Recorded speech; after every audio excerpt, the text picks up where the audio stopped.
Oh, why, boy howdy, are we in for a treat tonight. Welcome to the franchise. I'm your host, the D-Train, on the ones and the twos, Daniel, the Charles boy, Ehrenberg. What's happening, gang? I'm your boy Hank on the Garden State Parkway. Welcome to episode 108 of the Franchisee, and we're very excited to bring 108. 108. That's a big lost number, Henry. Oh, is it? Yeah, that's how you have to wait 108 minutes. You press the button so the world doesn't end. That's season 2, isn't it? Season 2, baby. And the numbers, remember Hurley's numbers? 4, 8, 15, 16, 23, 42. They add up to 108. Dan, how excited are you that I finally got a lost record? I am pretty pumped by that. 2 years, man. Yeah.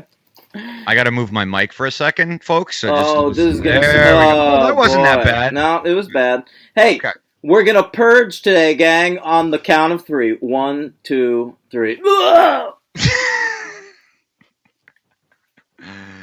That was my purge joke for the episode, because we are covering the horror franchise of recent years, The Purge. The Purge. You've never seen any of them, correct? These are all new to me. I've seen them all. As NBC once said, if you've never seen it, it's new to you. God, they're so amazingly philosophical. That's how they used to advertise reruns. That's great. So here we have it. The Purge. Yeah, I skipped these babies, Hank. I saw all of them in theaters. I know. I'll tell you why I skipped them. I gave it some thought, and I remember my thinking way back in 2013. Yeah. One, the one sheet, the poster, is poor. All right. Now they've really improved that in subsequent purges. Now I think the poster art's really cool.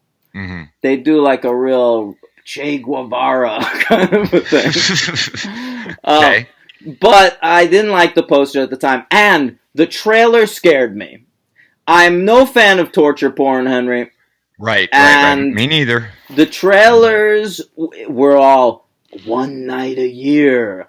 Anything you can imagine is legal. And I was like, my mind immediately went to, am I going to have to sit through like a shit ton of rape scenes and stuff? Interesting. That's interesting. Yeah. And I did not want to. Right. I don't really remember much about it coming out, except the fact that I if that thought would have gone through my head, the torture porn, it was probably then dispersed because of the presence of Ethan Hawke.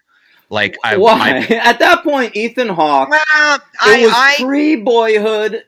Ethan Hawke was. Well, no. Hear me out. All right. I was just gonna say, I didn't think that Ethan Hawke would do something like Eli Rothy. So I guess it probably struck me as something that wouldn't be too extreme at all. And so, before this, but I don't remember seeing it like excited to see it. I just saw it because it was like one of those weekends where I saw. Remember the great Deepwater Horizon that we all remember so well. It was kind of like time to go to the movies. Oh, you saw that in theaters?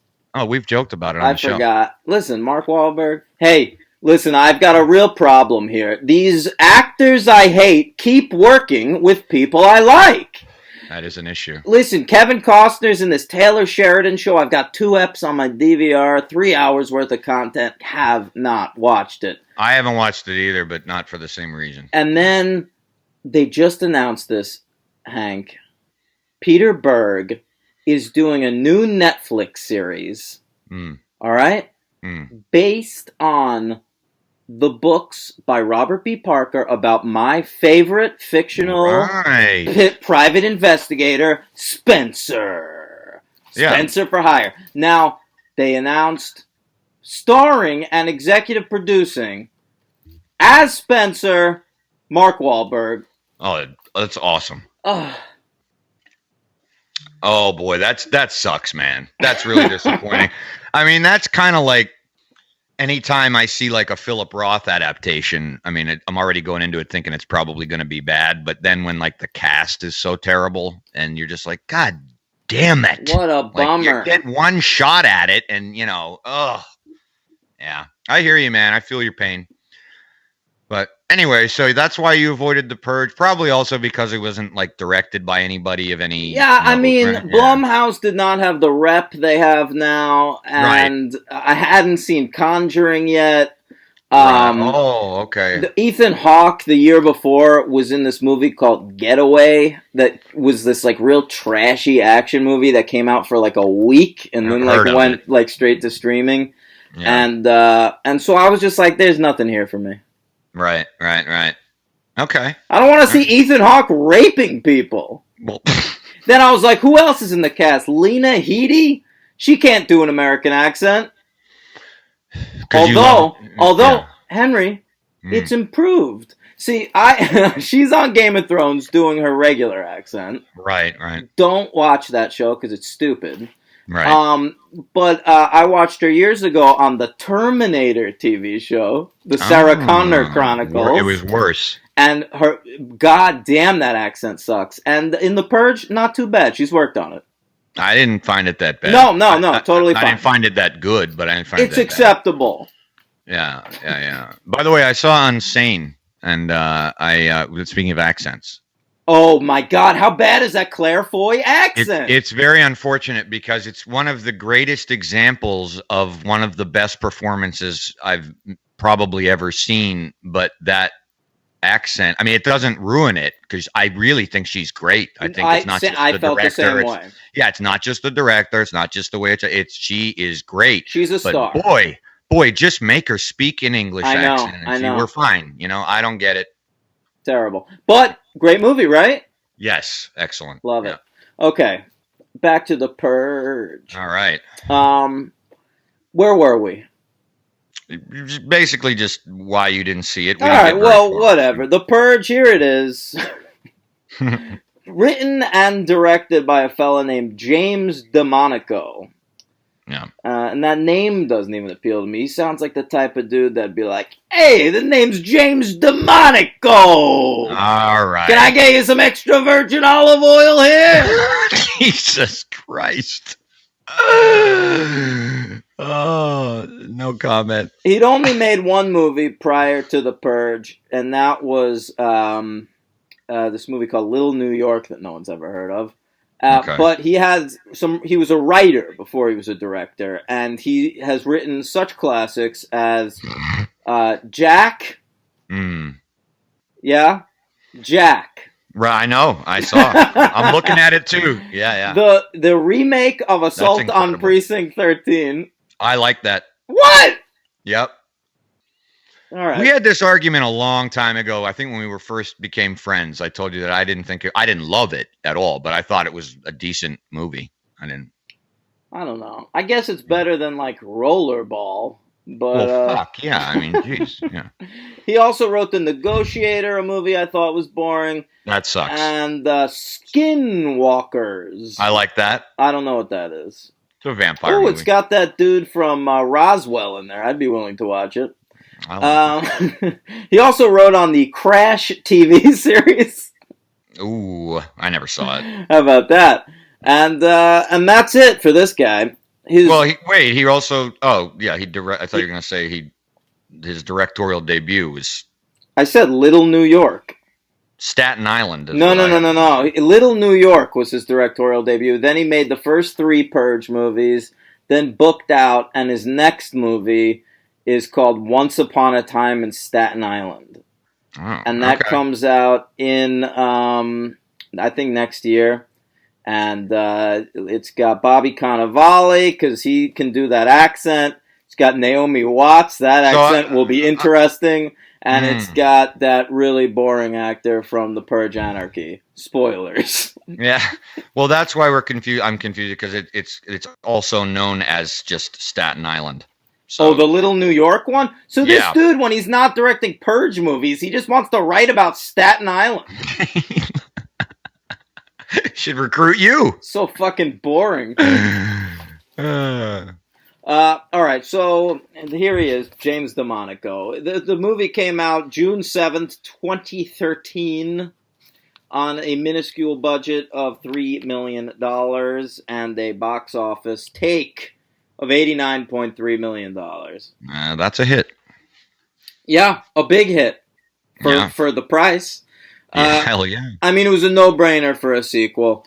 It came in at number 55 for the year, just below Jack the Giant Slayer. All right. Yeah, a movie I saw in theaters. Not me. Directed by Brian the Boy Diddler. Ugh. All right. Yeah. And came in just above Las Vegas, starring our old friend Klein. Klein. Heavy hitter. Yeah. All right, so executive producers, of course, Platinum Dunes. I was surprised to see.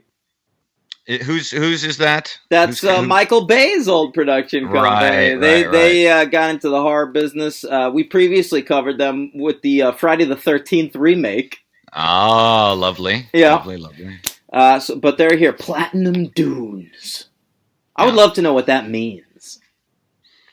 Yeah, I don't really know. I mean, it's just combining two words and a location and a metal. I don't know. It just sounds good. Metal desert. Yeah. Yeah. Hank, do you have your 2013 list? I do. It was a hell of a year. It's a good year. I had a tough time. I have a lot of crossouts. I actually did not redo this list since I made it. I redid the fuck out of this thing. Yeah, I probably could have, but when I re-looked at it today, I didn't really see a need to. So we'll see what happens. All right, here are my honorable mentions, Henry. Oh, okay. I didn't write any. Yeah, go ahead. Captain Phillips. Okay. This is the End. Pain and Gain. Blue Jazz. Side Effects. Rush. The World's End. Enough Said. And The Hunt. Some fine films. The Hunt, Side Effects, and Rush are the only three on there I would have included. And I've seen everything that you named. Blue Jasmine and Enough Said were very close. They were in competition for number 10, but I think you will be happy with my 10 and 9 are Hank picks. Oh, okay. Yeah. All right. Interesting. Mm-hmm. All right. So number 10 is... Hey gang, I did not have my microphone plugged in that whole time. So it was well done. Yeah. Great job.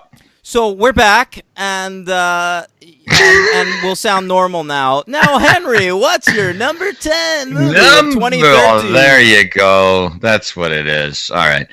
Number 10 is Inside Llewyn Davis. That was that year, huh? Yeah. God damn it. Are you sure? I believe I saw it in the theater that year. Okay. My number 10 is Prisoners. Ooh, all right. Was that on there before? Yeah, I think so. Yeah, good. All right. Mm-hmm.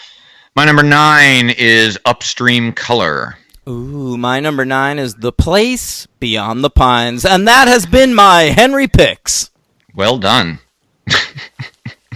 that was it, those two? All right. Yeah. All right. You like those movies on their own. No, they're great movies. I just mean like they're so up your alley. I bet you've watched both those movies at least 5 times.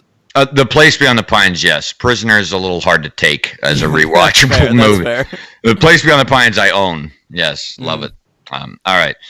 Number 8, Fruitvale Station. That's my number 8. Look at that. Bang. Number 7, What Maisie Knew. I saw that when I was looking at 2013 movies, and I was like, ooh, that's going to be Henry's. Yeah, great movie. Number 7, Short Term 12, my favorite of the short term films. Of course, we will cover 1 through 11 on this podcast eventually. Yeah, we're going to do that with the 7-Up movies. Yeah. Short Term 12 was great. Didn't make my list, but great movie, man. That movie... That was like, Brie Larson, you will be a star. Yeah, for sure. Mm-hmm. My number 6, I believe it's a movie you saw and didn't give a shit about or hated. I can't remember. All Is Lost. No, I saw it. I thought it was fine. I just thought it was like boring. Like, Right. I mean, you can. Robert Redford's great in it. It's an interesting experiment, but like, if I just like sat on a dock and watched an old guy fix a boat for 2 hours, it would have been the same experience. You've never done that before? No, I've never done that Oh, before. it's believe it or very not. cool. It's very cool. And Yeah. you know, I think I just don't like out on the ocean on a boat movies. That's interesting, but yeah, I mean, go ahead, finish that thought. I just saw Adrift in theaters. Right. And right. it reminded me of how I felt about All Is Lost. Like, I'm just never that interested in what's going on. It's true. Jaws is kind of like that. No, yeah. shut the fuck up. They're fighting a shark in that movie. I'm No, I talking don't. about these movies Man where, like, Against the Nature. whole movie, we're just fixing a boat the entire movie. Right. And then near the end, there's going to be a big wave. I think you would have probably liked it had there been more characters on the boat, because then it would have fit more what Oh, my you God. love. Then Yeah. it would be like Lifeboat by Hitchcock. Yeah, Right. give me one of those, sure. Yeah, because you like the whole characters can't go anywhere type thing. That's Yeah. right. All right, what's your number 6? You know, The Purge is a little bit like that. The first Purge. Yeah, that's true. Not it the is. first Purge, the movie The First Purge. I'm talking about the first movie, The Purge. Right. Does that make sense to anybody? Now it does. Okay. To me. Yes. Yeah. What are we up to? 6? Mm-hmm. My number 6 is Nebraska. You know, that is a phenomenal choice, and that's not on my list. And yeah, I mean, it's a good year. It's a great year. Not the Russell Crowe movie. What? A good year. Oh. Remember that movie? He's just enjoying some wine. That's the whole Yeah, movie? that's the movie. Yeah, that's the movie. So now No, we're it's me, Russell Crowe, and I'm with probably Diane Lane or somebody, and we're Exactly, enjoying right. wine. somebody equivalent to that. Is it Diane Lane? I can't look it up because it's number 5, and I had to go to this. Gang, a good year. It's the grand slams, the slap shots, the three-pointers, the touchdowns, the curling when the puck gets close to the circle. These are the heavy hitters of the franchise. Heavy hitters. A good year has Abby Cornish and Marion Cotillard, all right? Marion Cotillard, sure, the French yeah. Diane Lane. Sure, the French Diane Lane. Yeah. She's Diane Lane. Okay, I got to find my listing because it's actually in my phone. Oh, that God that damn. good. All Yeah. right, what's number 5? Number 5 is Gravity. Oh, right. Yeah, that's boring, too. All right, number 5. That's another movie that could benefit from some people to talk to. Oh my God, this guy. Yeah. very solitude year. Very contemplative characters. I know. It was a boring year of just characters, like, hanging out alone. In space, in the Yeah. ocean. Enough already. That's right. Gravity, starring my top 2 favorite oceans. There you have it. Sinatra didn't make the top 2. All right, number 5 is Before Midnight. Oh, great movie. Great movie. I got to redo this. No, I don't have to. All right. I think you Number- should. Maybe it's been 5 years since These I are did heavy it. hitters, 4 by years. the way. My top 5 I'm into. Oh, so are mine. Gravity has a lot of weight to it, am I right? Oh, good one. Number 4, Prisoners. Number 4, Francis Ha. Great movie. Mm-hmm. Number 3, The Place Beyond the Pines. Oh, you knocked it. See, I told you those were Henry picks. They're up in your top 5 heavy hitters. Oh, yeah. My number 3 is the best Martin Scorsese film post Bringing Out the Dead. Here it is, The Wolf of Wall Street. Great movie. Mm-hmm. Don't think I've disagreed with any of your choices. The best Leonardo DiCaprio performance there is. Hey, I was watching Poison Ivy last night. the Drew Barrymore Yeah, one? as I'm wont to do. And by the way, Sure. we should cover that for the podcast. Oh, totally. And Leonardo DiCaprio showed up and had no lines. Really? Yeah. That's how you like him, right? I was happy to look at him for a second. All right. You said you're number 3? Wolf of Wall. Right. Number 2, movie you loathe, Out of the Furnace. God, this year for you, I hate it. Yeah, you're not a fan of my 2013 list. Not that's at for all. sure. My number 2 is 12 Years a Slave. That got bumped, didn't it? From 1 to 2, yeah. That's what I thought. Mm-hmm. Because it's the number one movie of that year. Look, there's one. To me, it was interesting redoing the 2013 and 2014 lists because it's about what I haven't rewatched many of these movies. It's more about like what has stuck with me. Well, I agree. Yeah, sure. I did that with 2014. I did redo that, but yeah. I get it. Yeah. So what's your number one is 12 Years a Slave? Yeah. And my number one is Her. Really? Yeah. I have to say, I think all 9 of your movies were great, and that one I did like Her. All 9 of my movies? Yes, the 9 that I thought were great, and that one I liked, but I think it's this one is the not great one. Yeah, okay, yeah, that's crazy. Your best movie. I can't fathom that over 12 years. I think it's great. Spike Jonze to me is one of the great filmmakers that we have, and one of the great filmmakers that we have. It's my Sean Penn impression. And I think that's his second best movie. Really? Yeah. I'd have to go through them. I don't know. There's not that many. Being JM is top still, but I like it more than Adaptation, and I think Adaptation's a masterpiece. I like Her more than Adaptation. Oh, maybe I just like Spike Jonze more than you. I like him. You did cry in the lobby when we went to go see Where the Wild Things Are together. Very true. Absolutely true. That's a good point. I always forget that's him. Yeah. Yeah. I did cry uncontrollably, as I recall. Yep.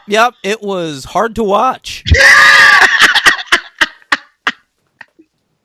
You had to be consoled. I cried in the theater and then again what in happened the lobby. Was in the lobby we were talking about the movie we'd just seen, and reliving it caused Henry to cry again. Yeah. Have you seen it again? No. I'd be very interested to see what that would be. I would be too. I would be too. If I don't have any emotion, then something was going on at the time. I don't know. Yeah. Who knows? I think you were in a pretty good place at that moment, though. I believe I was. So I don't really know. Yeah. Who knows? I'll have to check that one out again. Yeah. See where my emotional barometer is laying these days. Sure. All right. Let's talk about it. The Purge. Let's do it. Listen, it's 2022. Yeah. All right. So Trump is in his second term. Yes. Yeah. And we have new founding fathers, and they're only referred to as the new founding fathers. Okay. What part of this is the fiction part? Shut up. Right. Well, are you gonna say it's a prescient film? We'll get there. I mean, it did have echoes to me of The Handmaid's Tale, which I didn't see that. When the first season of Handmaid's Tale came out, I liked it, but I was like, people kept calling it like it's so like it is today. Yeah, you know? Right. And I was like, no, it isn't. It's fucking science fiction. It's it's bullshit, but it's a good show. Mm-hmm. And then the second season came out recently, and I was watching it, and I was like, it's pretty accurate. Yep. I haven't seen it, but yeah. And I'm honestly gonna say right here, I don't really mind just simply saying that a film is either predicted intentionally or unintentionally at the time. I don't even feel the need for like a deep philosophical debate about it. You don't have to get it. Well, it's a fucking movie. It doesn't matter. You know, it's like, well, if I think it was, it is. Who cares? You know, for you, it's not. For me, it is. It's, you know, I don't think it's like putting too much. I don't need to give the film more gravitas by saying that. But, you know, if it's something like The Handmaid's Tale, like you're saying, I guess I'm trusting you that it's, and a lot of people are saying that, then it probably is, right? I mean. Yeah, you should watch that. It's a good show. I'd like to. Mm-hmm. You don't have Hulu? No. Really? No. Isn't Hulu free, like, with commercials? I might be wrong about that. No. No. All right, Hank. Yeah. Here it is, The Purge. I gotta say, it is the new law is that one night a year, The Purge happens. All right. Yeah. And that's when all crime is legal for a space of 12 hours. It's from 7 to 7. Right. And so, like, the rich people lock up their houses, and the poor people do what they can. And so, a lot of people in this world of the Purge theorize that the founding fathers came up with the Purge as a way to get rid of poor people. Whereas in the world of the Purge, they've claimed that it cuts down on crime because one night a year it like gets all that bad energy out of people's systems. Exactly. Yeah, that's well summed up. And so when the Purge starts to happen, they do say all crime is legal, including murder, which I thought was a dumb but interesting choice, where like they specify like, hey, by the way, if you're thinking of doing a crime, murder might be on the table. Do that. That's interesting that you said that. I don't think that was dumb. I think that was kind of a natural thing to write in there because that's the highest thing. You think people would be like, even murder? Yeah, sure. They'd probably just be like, oh, it's legal. I'll go rob a bank tonight. Perfect. I guess. But I guess just because like going into this movie, I was so in my head, am I going to see rapes? That like it was Jesus. Funny. Yeah. The movie really does feel like Grand Theft Auto. Does it? Because I as eventually playing Grand Theft Auto would always get bored of doing the missions and would just like stake out a rooftop with a sniper rifle or like start like beating up hookers, That's wonderful. And so that's what this movie felt like to me. It's like for 12 hours you can play Grand Theft Auto in real life. Okay. I have no comparison for that, really. So interesting, yeah. Sure. And that's how it felt the entire time to you. More the second movie than the first one, to be honest.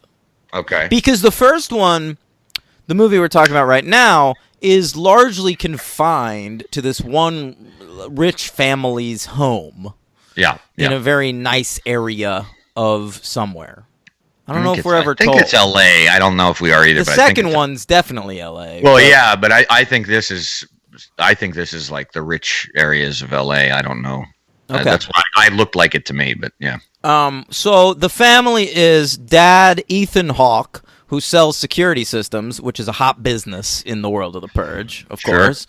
Wife Lena Headey, doing her best American accent. She's trying. Yeah, we've got a daughter, like a sexy daughter. She's like, whatever. She's 17. She's also like an Australian actress, by the way, doing a better American accent than much Lena better. Headey. I didn't know she was Australian until I was doing. I'm pretty sure. Yeah. Yeah.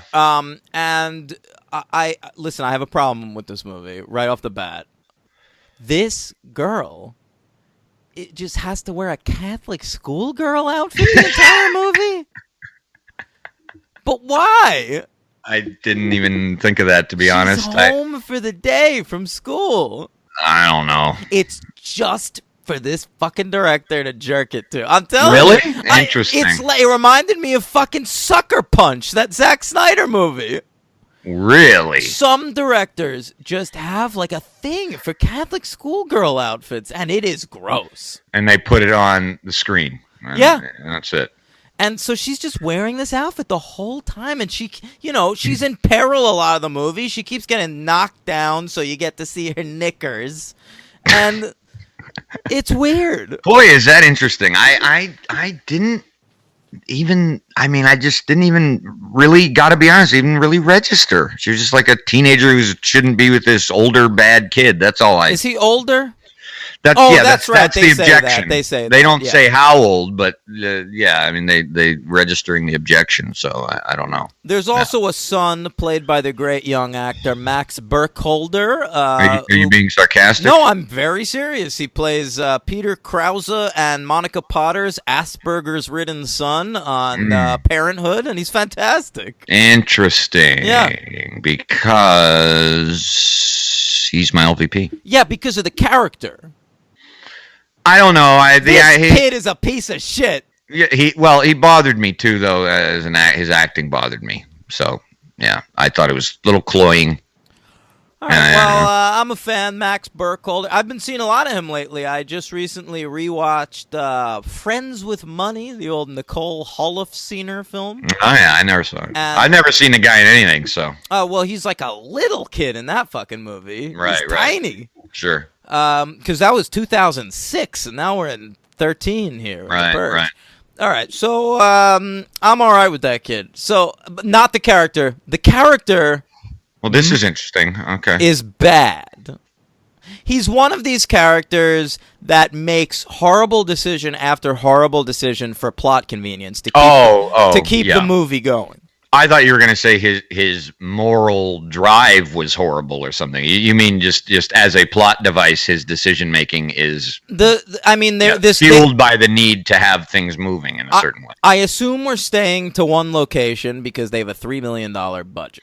The Purge is a very big idea, and we're making a very tiny movie out of it. Yeah. And because they have this character, there's no movie without this little boy, because it's like, well, we have this shitty son who fucks us up all the time and puts us in peril. Well, yeah, I mean, they could have gone the other direction, though. You eliminate the kid, and you have the wife or the daughter let the guy in. I guess, but they want to make it like a nuclear family. I know. 4 of them. It's irritating, but like yeah. your family and mine.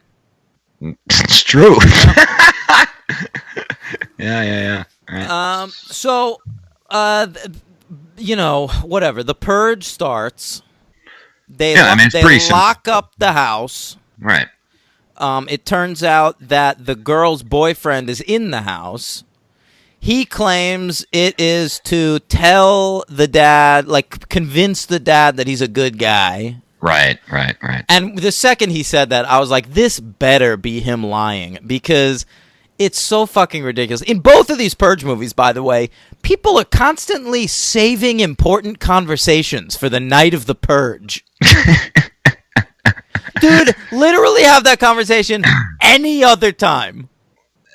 Yeah, okay. Yeah, but then there's obviously the reason for that, no? Well, in this movie, for sure, because eventually you find out he's there to kill the dad. Right. Yeah. So he tries to and fails, and he gets dispatched with pretty quickly. Yeah, I mean, it's a very. If we're getting into it, then obviously, I thought that was a very excellent scene and very well directed, because all this shit is happening at one time.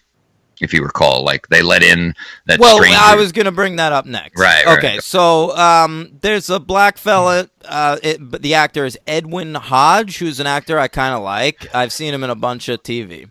Okay. He was in Invasion years ago. He had an arc over there on Cougar Town. Any of my Cougar Town fans listening right now? Huh? Oh, I guess not. Okay. Anyway, he's been in a ton of shit. You can also catch him in one episode of Angel. And this guy is outside crying. He's being chased. He wants to be let in, and you're not supposed to trust these people. Listen, the thing is closed. Let's stay in for the night. Right. Right. But yeah, Max Burkholder, the son, opens up the family's door to let this guy in. Yeah.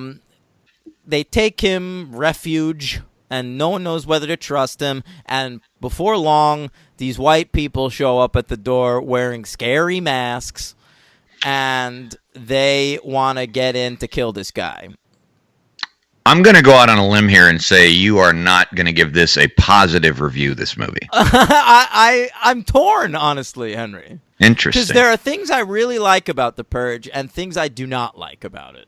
Okay. And going into this episode, I have given neither of these movies grades.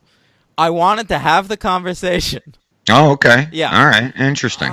You don't do that. You don't do that very often. I almost never do that. Yeah. And so, I do it occasionally, but yeah. So I just, to me, The Purge is a great idea. Mm-hmm. It's a fucking great idea. And I'm really excited to see the first Purge, which is the next Purge movie. Okay. because it's a different writer and a different director, and I'm excited to see what someone else will do with this premise. Okay. Because I don't think this James DeMonico fella's all that. All right. Well, I think it's an excellent movie. And I loved it when I saw it, and I loved it again this time. My main problem with the movie is that it degenerates at the end. I think pretty badly when the group of teenagers break into the house, Yep. and then it's just pretty much It's chaos. like a chaotic slasher film, and it's not necessarily poorly directed, that part, but I think it is. do you? Because I think the movie's very tightly directed.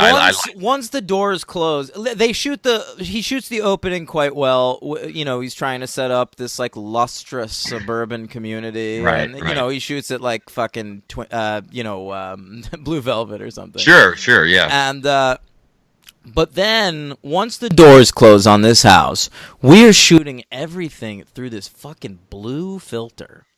You're not a fan of the blue filter. Oh, I felt like I was watching Deep Blue Sea too. Yeah. Yeah, I liked the cinematography. I didn't really think about blue filter. I just thought it was darkly lit. Everyone's blue. I don't know. I really thought it was very good looking film, and I really liked the characters, and I really liked the character arcs. I thought that, and I think also for me, it's yet another example. I kind of get tired of saying this. I don't know if you agree with me or not. You might. I think Ethan Hawke's a great actor, man. I mean, I've been saying that for years. Yeah, I mean, going way back, but I mean, anything he does pretty much with Linklater is great. Tape, the Before movies. I mean, I loved him. He's great. I actually remember thinking that he was the best part. I remember in Training Day. I know you're not a big fan of that movie, but I remember being He's very great, man. impressed I with him. Yeah. listened to his interview on Mark Maron once, and he said that he prepared for Training Day by what he said he felt like a boxer watching like fight film, because he knew like Denzel Washington's so amazing that he was like he had to prepare to act opposite Denzel Washington. And he said the one thing he knew was he's not going to overact Denzel Washington. So like he did all this research on like Denzel performances to try and like properly modulate his own to match. Isn't that Denzel's. interesting? I thought that was Wow. fascinating. Yeah. That is fascinating without being like an actor being pretentious. Yeah, I really like that. That's very cool. And the one that I think people forget about, I mean, they forget about this movie, period. But one of the reasons Before the Devil Knows You're Dead is so great. It's not just Philip Seymour Hoffman and everybody else in the amazing cast, but Ethan Hawke really, motors that movie. I mean, he's so phenomenal in that too. I mean, he's really a great actor. So I'll tell you what, movie doesn't hold up, but his performance does. Quick shout out to Reality Bites. I haven't seen that in 20 years, man. Yeah. Ben Stiller's directorial debut. That's right. But yeah, I really just liked the way, and I think that what I was getting at, I guess, is, a lesser actor really would have made that sort of transformation he has very unbelievable, very stock. And Ethan Hawke is he portrays sort of, despite being like a rich white guy, he portrays sort of an everyman going through an anguishing evening, and it's completely convincing to me. The performances are good, man. Mm-hmm.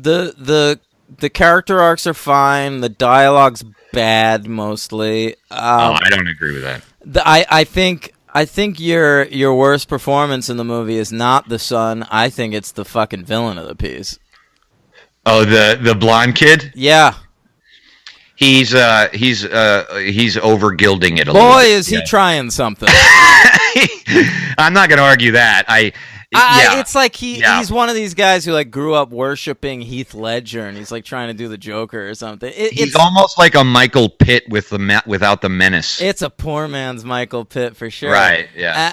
I really didn't like anything going on with the gang outside. I really have a problem with the Purge movies that like everything is legal for one night.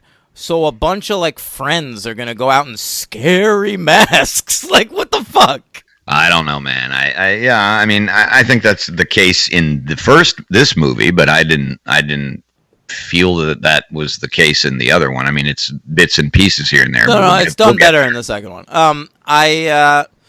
Look, this movie's totally watchable. If I saw this movie in theaters, I definitely would have seen the sequel. I'll say that. Yeah. Just because there's the potential here is fucking limitless. Right. I just think this is a mediocre use of the premise. That's interesting.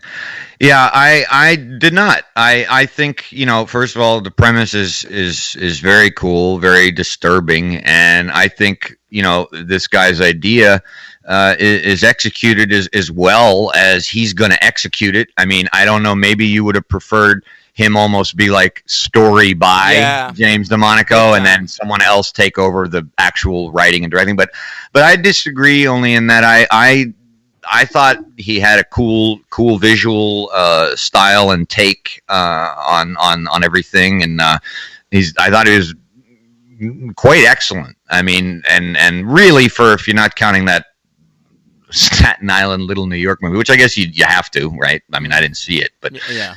But for like a bigger movie like this, at least with big stars in it, I mean, I think he's pretty sure-handed. It did not look like a rank amateur to me. I mean, no. It's not the work of an amateur. I'm interested in seeing where this guy's career will go. I think the second movie felt more confident than the first movie, which is a positive sign. I haven't seen the third one yet. Mm-hmm. I just think it was too many characters making poor decisions for convenience sake, and at a trim 85 minutes, which I appreciated. I thought that was great. I still felt a little bored at times. Okay, I see. Yeah, for the time allotted, you still think it had too much wrong with it. Yeah. Yeah. I mean, one of the things I definitely agree with you on, I'm sure you will too, is the kid's way of seeing around the house. Oh God! It was like something out of Home Alone 3. Right. He built this little robot with a baby on top, so it looks scary because we're making a horror movie. And he like looks through it. He like drives it around the house, and we get. And like, the thing POV. is that it could have been more creative because it's it's not in the far future, but it's in the near future. Very near future. Right. So you could have probably come up with something a little more interesting, but it's clearly just for the visual effect and for the effect of looking at. I did like that scene though, where he's like signaling the stranger to cut, like he's like flashing the lights trying to tell him where to hide. I thought that was kind of cool. It was all right. And I did like very much at the end. I really liked the after all the teenage stuff is finished, when the neighbors come over and they're just like, oh, I mean, I found that I didn't find it as much this time, but I found it the first time like more disturbing than anything in the movie. That was kind of shit. Like them turning, like they're not turning at all. They're just fucking shitty people, and I like that. I mean, it was very. What happens at the end? I don't remember. Well, like you get when you run a rewatch, you get little hints that their neighbors don't exactly like them. Like we get big hints. Right. Oh, there's little jokes that we paid for that securities or something like that. Yeah. But then at the end, when they show up and seemingly save them, and then turn out to be, I mean, really just even worse people than these numbnut teenagers. That was. What do they do? Well, they come over and they basically say, "We weren't saving you. We were saving you for us. You think you can parade your money around us?" And they basically, like 5 neighbors just like enter their house and they're going to kill the whole family. And then the horn sounds, right? No. What happens is they're going to do it, and the stranger saves their lives. God, see, I watched this 3 days ago, and I don't remember this. I watched it more than 3 days ago. Yeah. He saves their lives, and so then they take them, and they're, you think probably Lena Headey might kill them, but she doesn't. She just like holds them hostage until the alarm sounds, and then it's over. And I thought that was very cool because I think in a totally lesser movie, man, the bloodbath continues, and Lena Headey just kills them at tortures, whatever, and none of that happens. And I thought that was very cool. Ethan Hawke dies. I remember when I saw that in the theater, I was very surprised that I was happening. too, because frankly, I thought he was going to be like our through line through the Purge movie. I thought we were going to see him in further movies. Yeah. Oh, that's interesting. That would be really shocking then. Yeah. Well, keep in mind, when I saw this, I didn't have any concept that there would be a sequel. So for me, it was totally self-contained. So. No, that was a good moment. It was like a Janet Leigh thing. Yeah. All right, The Purge. You have anything else to say? I mean, we didn't get into we can get into it in the second one if you want to, but we can avoid it altogether. How real is it? All that shit, human nature. I don't fucking care. I don't know. I mean, for sure, if the Purge happened, like a lot of shit would go down. I believe that's correct. Yeah. I mean, 100%. And they were, watching the movie at first, I even had a thought like maybe the Purge is a good idea, and then. And then, like, the more they, like, brought up, like, the idea that, like, well, poor people can't protect themselves as well as rich people, I was like, that does make sense. Yeah, and it kind of really also, in all honesty, made me think about what I would do and what I think other people would do, and, Well, I would just rob, Henry. Sure, absolutely. Yeah. Take some money. Yeah. We'll steal together, dude. We'll go as a gang. No, Henry, the more I think about it, the more I'm like, I wouldn't even do. I would stay in because. Well, yeah. Because I would want to rob stuff, but I'd be terrified because, like, while I'm robbing, something, you get shot. Yeah, it's legal for someone to shoot me. Yeah, I mean, it still is, but yeah. All right. Yeah. So I mean, but what's disturbing to me is I guess it's just I have certain pessimistic views about human nature, and I just feel like I would love to be one of those people, and I know they're out there that come out of the movie and go, that would never happen. People, better angels of our nature come out, and of course it would happen, and I wouldn't be the one with the barricades and the guns. It would be worse. No. All right, Hank. What'd you say? I said it would be worse. I said it would be worse in real life. Yeah, I agree. Like, the streets are pretty empty in these Purge movies. I think they'd be running riot. There'd be hate crimes galore. Yeah, big time. All right, I would love to see a rural Purge. I'm interested in that. We're only getting urban purges in these movies. Well, not. I mean, yeah, good. You mean like Iowa? Yeah, you would like an Alabama Purge. Yeah, because you get suburbia, and you get urban. Mm-hmm. I mean, but yeah, you mean like cornfield stuff. Yeah, that kind of I want to see a farmhouse purging. Yeah. That already exists, my friend. What, signs?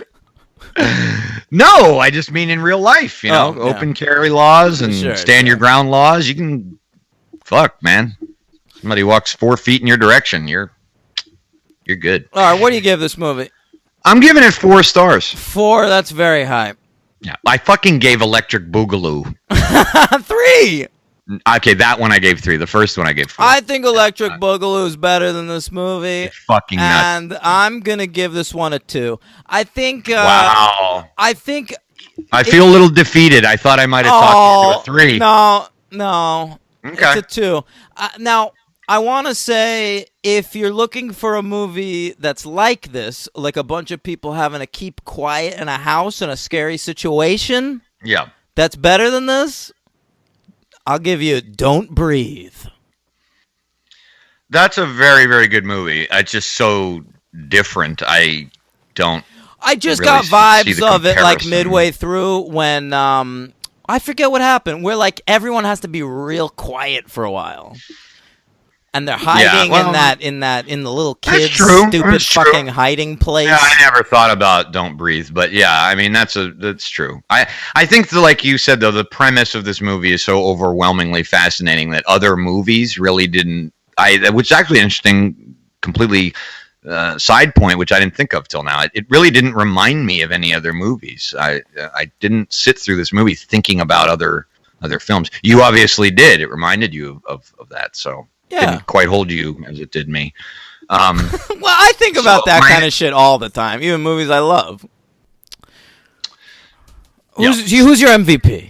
I was gonna go with Ethan Hawke while we were talking here, but I'm gonna go with what I wrote down, which is DeMarco. Who? Yeah. James DeMarco. The director? DeMonico.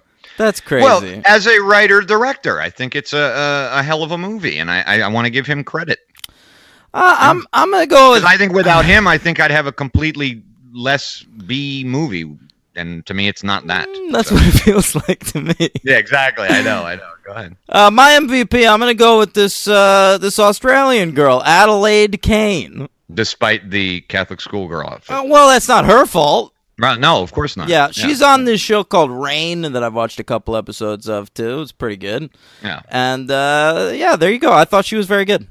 LVP for me is Charlie the Kid, Max Birkenhauser. Mm-hmm. And my LVP is this actor Reese Wakefield, who's That's fair. The leader of the terrorists. Yeah, that is entirely fair.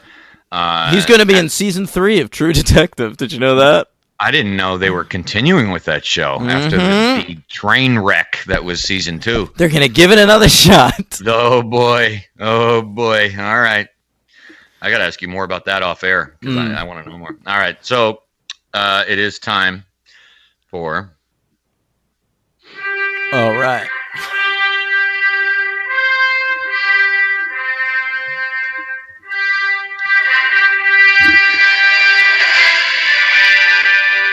Lena Headey was in Dread. Yeah. You knew that? I just by looking her up. Okay, Mama Madrigal. Okay. Whatever the fuck that character is. She was also in the Superhero Squad show animated series as Black Widow and Mystique. Wow. Yeah. Interesting. Yeah. 2 more. Your boy Max Burkholder was in the Spectacular Spider-Man cartoon as Billy Connors. Oh, Kurt Connors, the Lizard's son. Oh, there you go. Yeah. Okay. And one of the neighbors, I think, who's married to the black lady, Chris Mulkey. Sure. You know him. Yeah, I knew you'd know him. He's in. Yeah, Wait, I don't know him. Let me look. He's one of those faces you've seen for literally like 35, 40 years. Oh, this guy. Yeah, of he's course. awesome. He's great. He's always great. He played a villain in a Batman Beyond that I've never heard of called Shriek. Oh, well, Batman Beyond made up a lot of their villains. Oh, sure. That's why it was an interesting show. Yeah. Okay. It actually tried things. Oh. Yeah. Ouch. All right. But yeah, that guy was great. Whiplash and shit. Yes. Yeah. Yes. He's awesome. Fucking, he was on Justified for a minute there. Yeah. I mean, I think I know him mainly from movies, but he's very cool. Yeah, he's great. All right. Is that it for The Purge? That's it. All right, let's move on to The Purge, Anarchy. One of the highlights for me, folks, because I know you're wondering, is when Dan doesn't just say the title as we normally say it in conversation, although he may talk like this. I don't know him that well. He'll mention any sort of, colon or, V Superman. I think that's great. Listen, what's his face? Snyder said we had to say the V. I know. I like it though. It's good stuff. When you talk about Girl Interrupted, do you go Girl, Interrupted? No, I have not said that. You should. I don't talk about Girl Interrupted that much though, so maybe it come up. Fear.com. Well, that was the title of that movie. Fearcom. All right. Anyway, yes. The Purge, Anarchy, gang. It's written and directed by our old friend James DeMonico again, and it was released on July 18th, 2014, just over a year from the release date of The Purge. Yeah. A significantly higher budget here, $11 million, probably because people like me complained we didn't see more of The Purge in the first one. And a box office take of $111.9 million. So another big hit here. I contributed to that figure. I saw it in theaters. That's right. It came in at number 47 at the box office, just under Hercules. Boy, that's low for a movie that made 111 million. Well, I guess these days, Jesus. Yeah. And I think it made a good amount overseas. And when I do the numbering, I go domestic. Okay. Yeah. It just above Alexander and the Terrible, Horrible, No Good, Very Bad Day. A book I read a lot as a kid. And I wrote down here, but think about this. Here's a list of sequels that The Purge, Anarchy made more money than that came out in 2014. Oh, all right. All right? Horrible Bosses 2. Didn't see it. Jack Ryan, Shadow Recruit. Saw it. Dolphin Tale 2. The Expendables 3. And Paranormal Activity, the marked ones. Saw it. So those are like big movies. Yeah, okay. That's interesting. Yeah. Wow. Okay. I have here my 2014 list, which I completely redid. And 2014, not a good year for movies, as it turns out. Well, it ain't no 2013. No. That's for sure. Now, the problem with 2014 is I went down the list of movies that came out that year, and there were like 100 movies that I like, but instinctively felt were not good enough to be on a list. Right. Well, I think I can always. I've read this list once. I don't know when. I feel like I redid it not too long. We must have covered something in 2014. But I'm happy with my redone list. But it's not a good year when you redo your list, and it's pretty easy to do some replacements and switches. I only really love my top. I only love my top 3.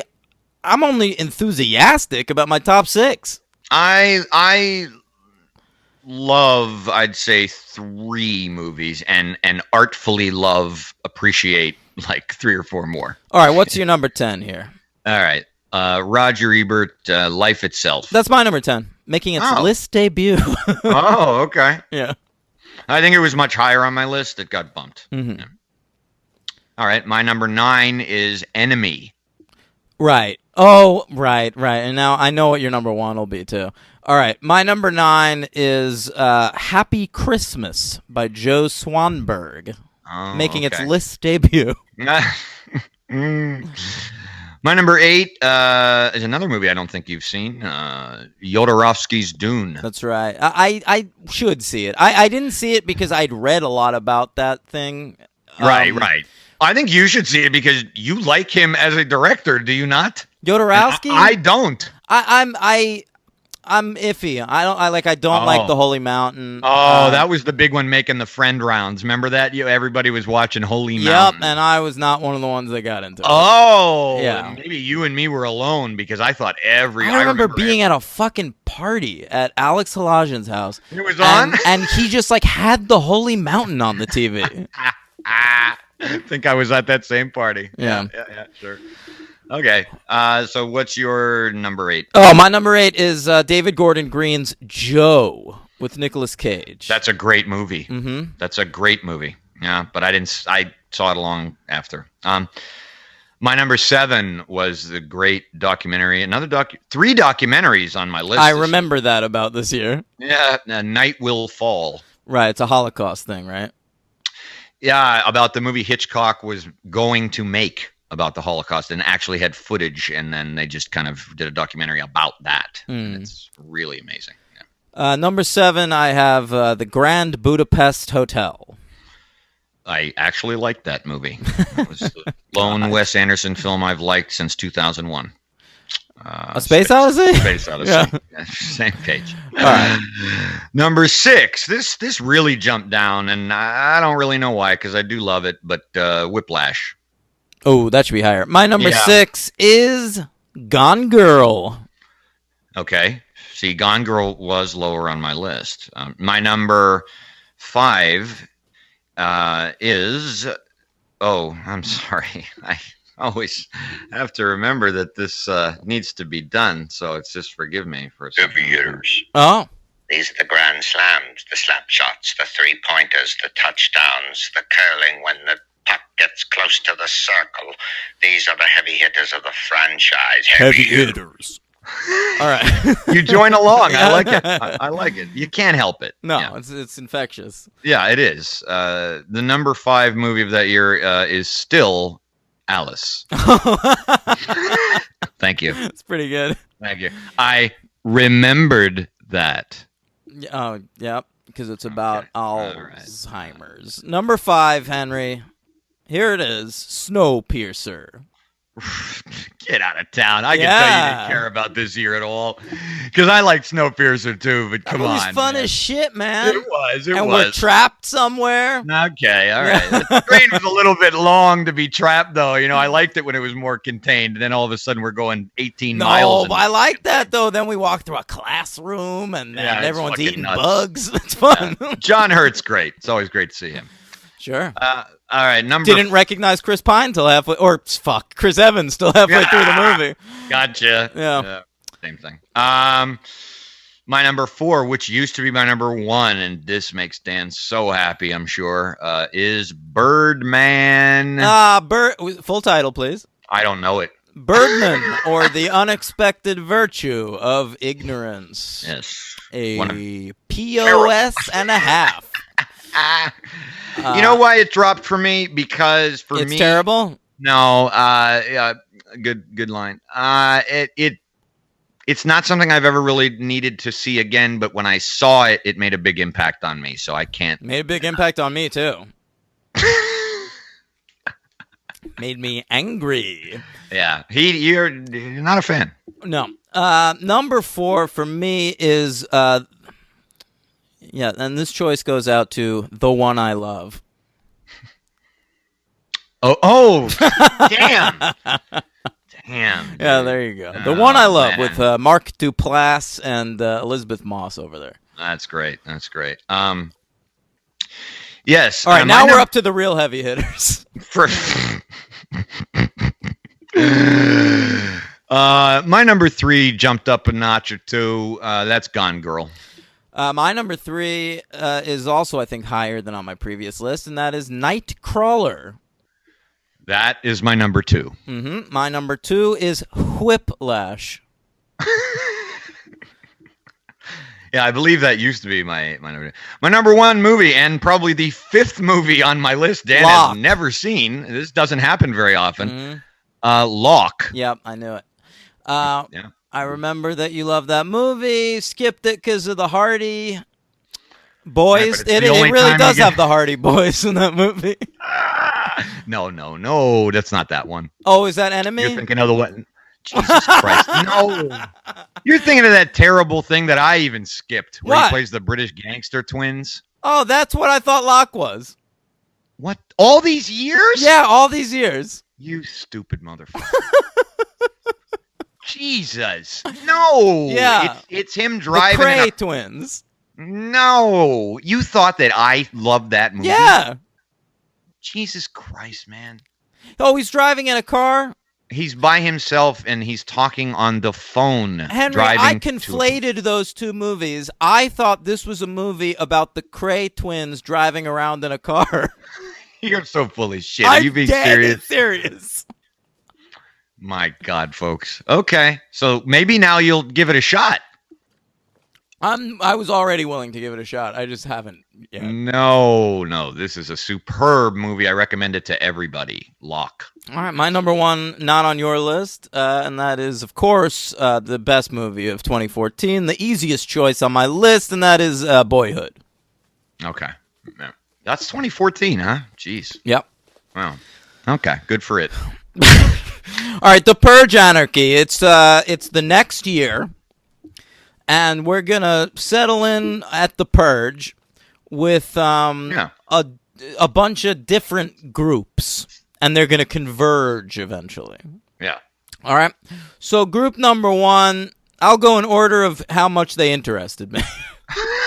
I already know it's going to be last. Go ahead. All right. Best crew here is the Latina waitress, the diner waitress, and her daughter.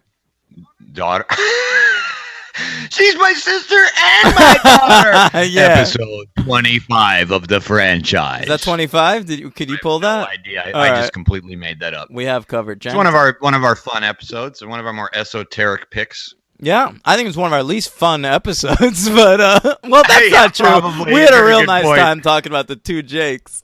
Yeah, good point. A movie Henry loved. I did not, as I recall. I liked it. No, you liked it a whole lot. Really? Yeah. I don't remember, dude. So, listen, we are... it's a diner waitress and I believe her daughter, and they are living with the diner waitress's father, played by the amazing John Beasley, an actor I love.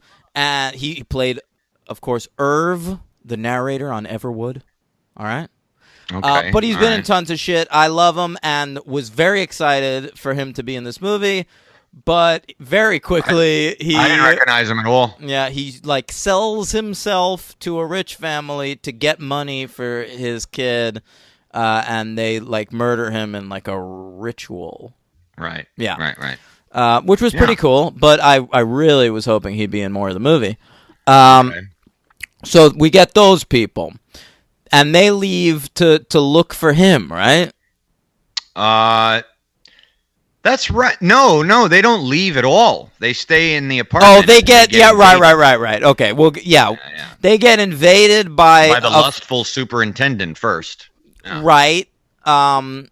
Is he the dude from the Fast and the Furious movies? Yes. Okay, so yeah, there's a dude, the guy Hector from the Fast and the Furious, and I think he came back in the 6th or 7th one, and he competed in Race Wars, and now he's competing in the Purge. And he's an actor. Some more Race Wars. We both love. We talked about it then. I still liked him in this movie, but yeah, he has made advances towards her for a long time, and she said no, and now it's Purge time, so he's gonna rape her. Yeah.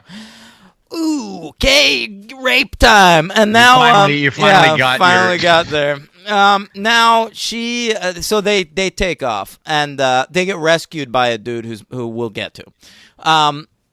Second most interesting. Oh, I was wrong. Okay. What?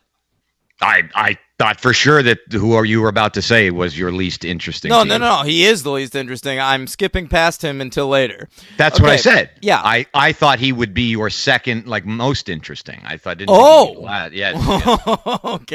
I thought you would not like the white couple. Second most interesting, the white couple. They're in the midst of getting a divorce, and it's Purge night, and they're going to reconcile over the course of this movie. Okay. All right. The man is played by the great Zach Gilford, who played Matt Saracen on Friday Night Lights. And the girl is played by Keely Sanchez, who you might remember very briefly as Nikki on season 3 of Lost. I don't. Yeah. She was poorly used on Lost, but she's not a bad actress. It's so funny when I was doing the superhero count for both these movies. I knew when I saw certain people, I was like, Dan's going to know this fucking person who I've never heard of. Because this movie's doing the trick that low-budget movies do, and that is just to hire very good TV actors. Yeah. Yeah. I love when really wrong movies with that. do that. Yeah. I just saw that Truth or Dare a few months ago. That did the same shit. Okay. Yeah, another Blumhouser. So they stop for gas or something. And, it looks like they're it doesn't matter. Yeah. And they get confronted by one of these crews of people wearing scary masks. Yeah. That are everywhere during the Purge, and they decide they're gonna murder this couple once the Purge starts, and they track them down, and they're running from them. Yeah, they cut their car oil line or something, and they break down on purpose, so they have to walk, and they've been following them the whole time. Yeah. Not to kill them, but to get them for some more rich white people. Sure, they're not overly interesting, but they get by. They have a pretty decent character arc, and the performances are good. I agree. All right, which is more than I can say for our last place individual.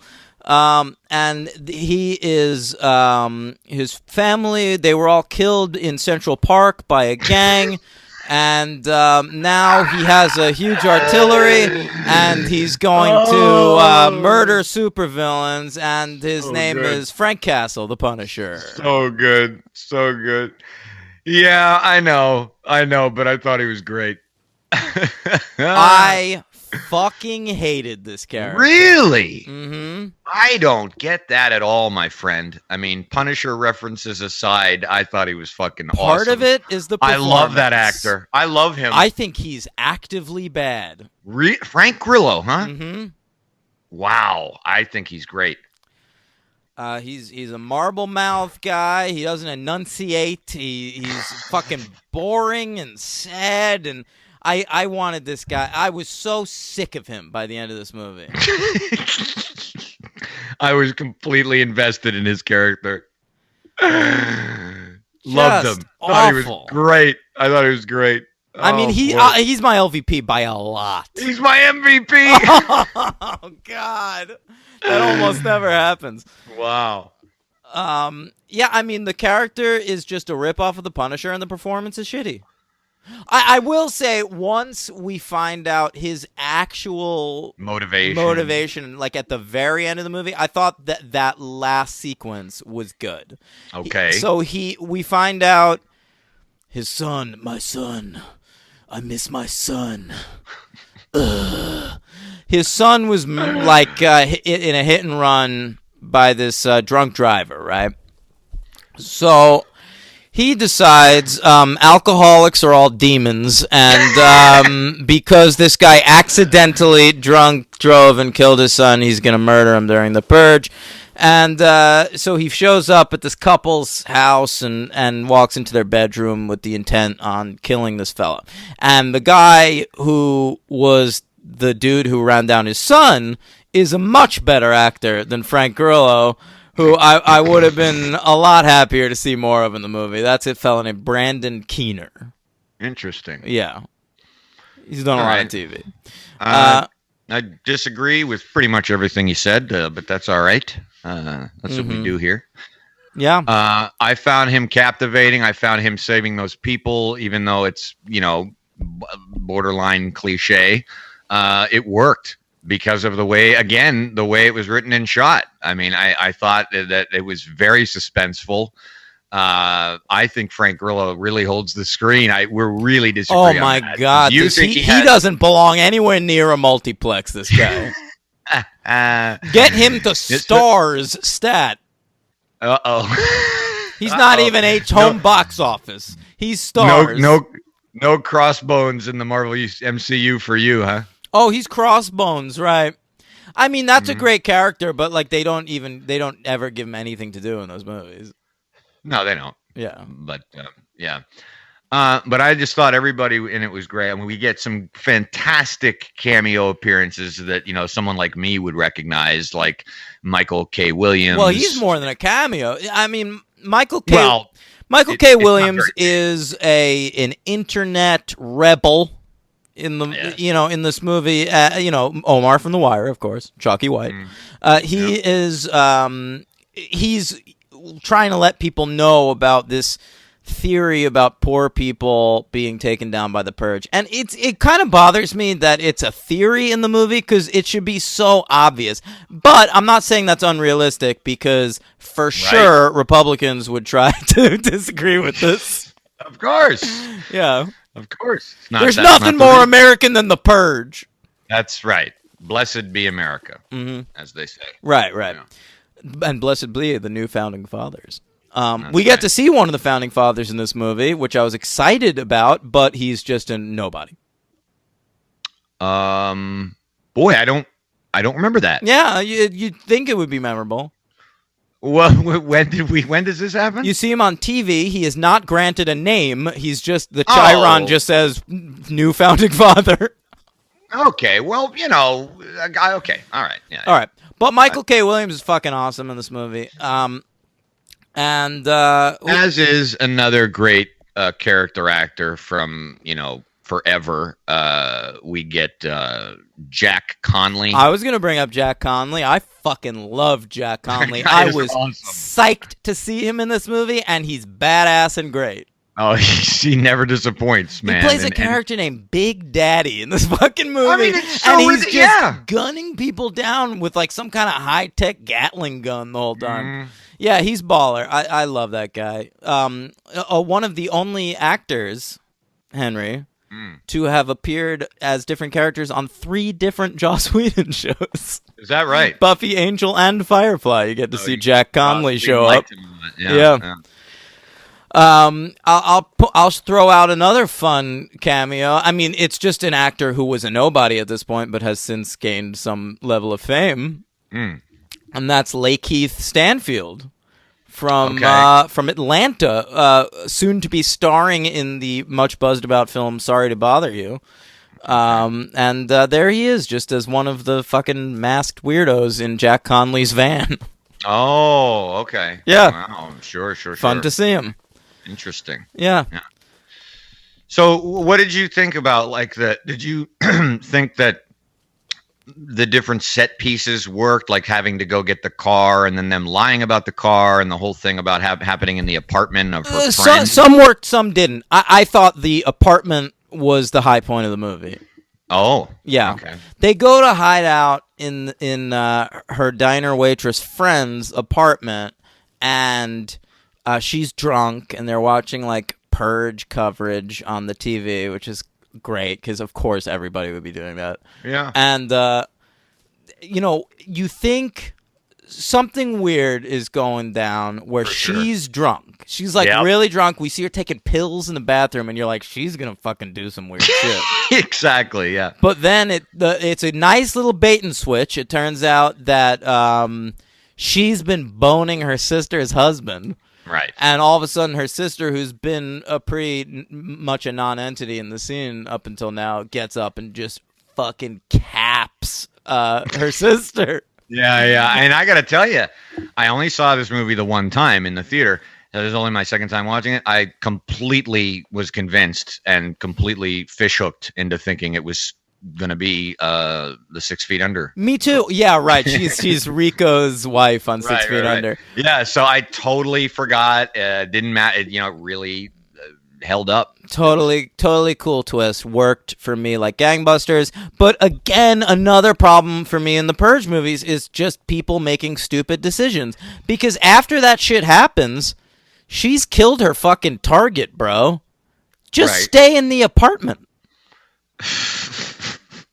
It's an unstable place to be. It's not. No? It's totally locked down, man. Yeah, but the woman, she starts just going off. I mean, but she's done going off. Well, I don't know. I mean, it freaks the shit out of all the people hiding there. It freaks out the family. Motherfucker, it's the Purge. Just go hang out in the bedroom while this family works out their issues. You say Frank Grillo should have just incapacitated her.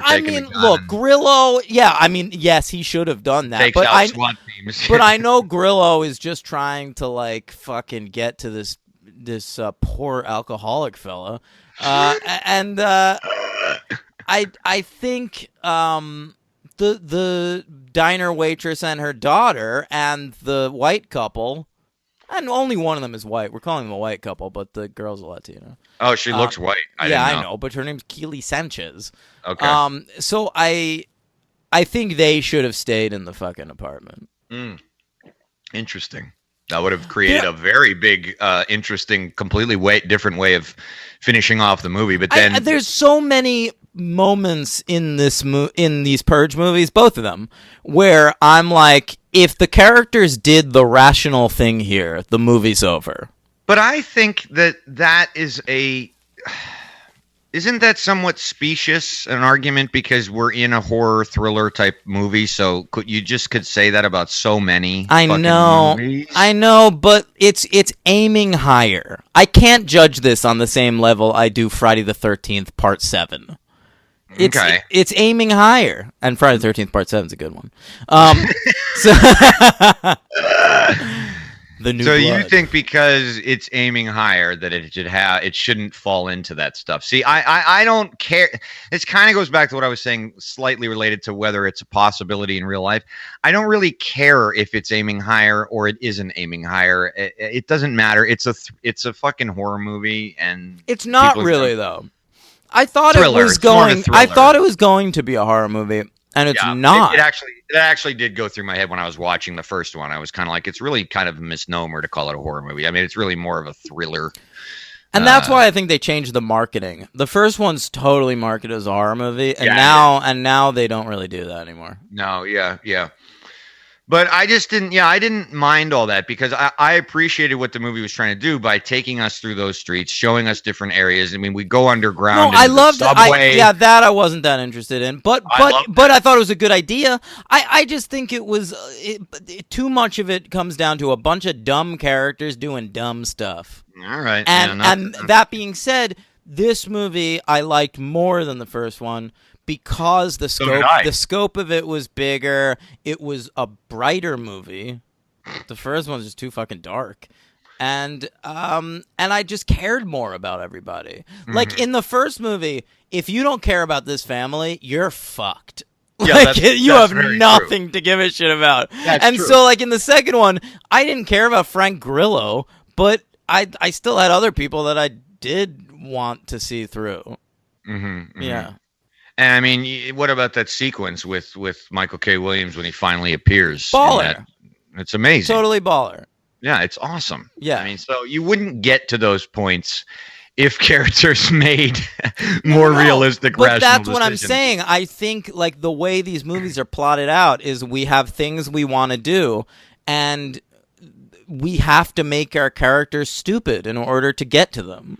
Yeah, I just didn't find them stupid because I just think that it's also if we're gonna go for the aiming higher, then you enter the universe of the movie / reality if we're aiming higher, and who the fuck knows what somebody would do in that situation? I don't know what I would do in that apartment if some woman or anyone grabbed a gun and You know killed what? their They sister said in the front of me. whole apartment building was locked down. Go hang out in the hall.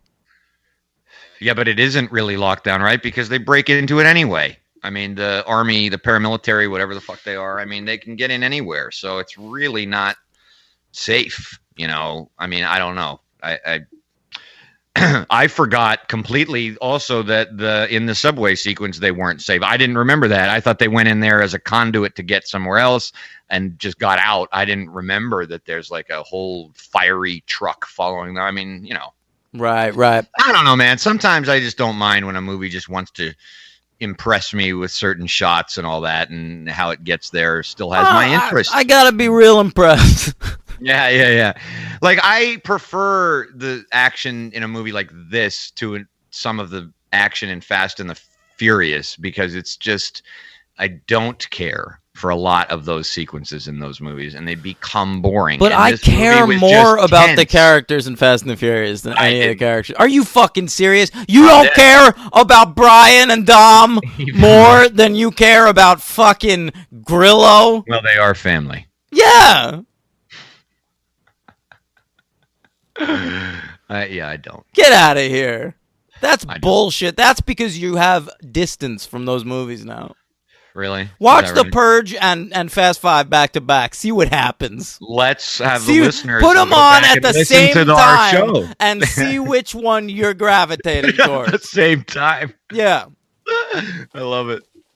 Sure, I could do that. I could focus on both. Definitely. All right. What do you give this movie?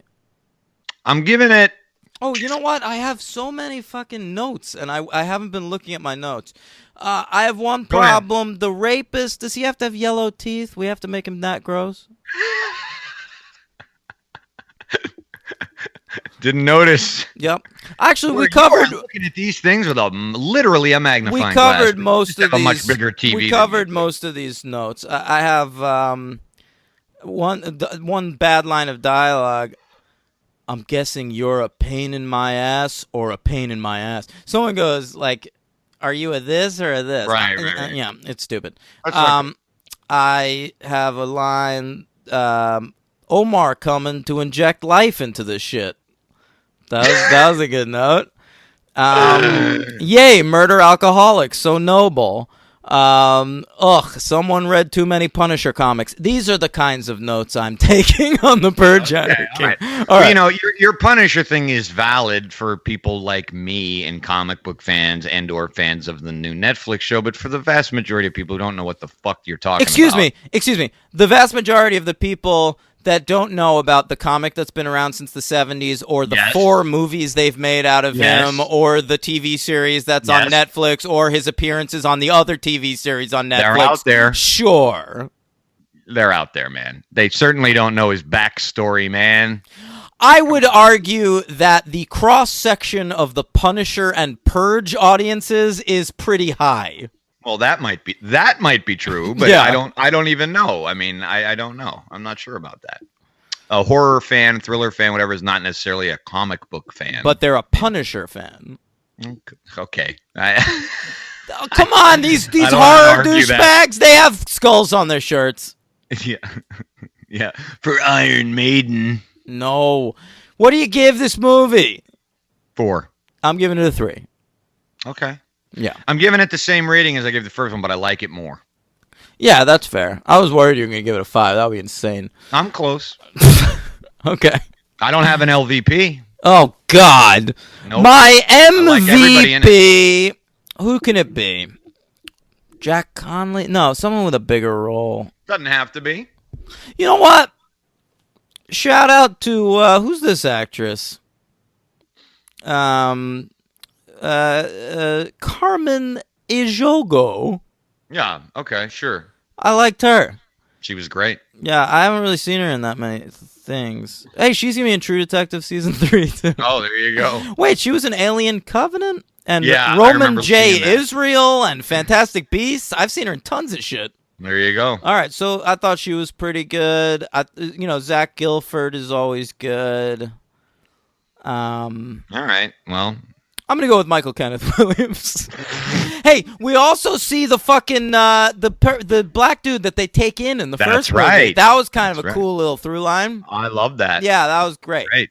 Yeah, that was really cool. Okay, and I'm gonna take a stab in the dark like a purger, but I'm going to guess that your LVP is one Frank Grillo. It's me. I'm the LVP. All right. I'm the least valuable player in this film. Come down into the muck and mire with me. I lost my son. I put armor on my car. Ugh. All right. All right. So I do have a count. Let's see it. Crossbones.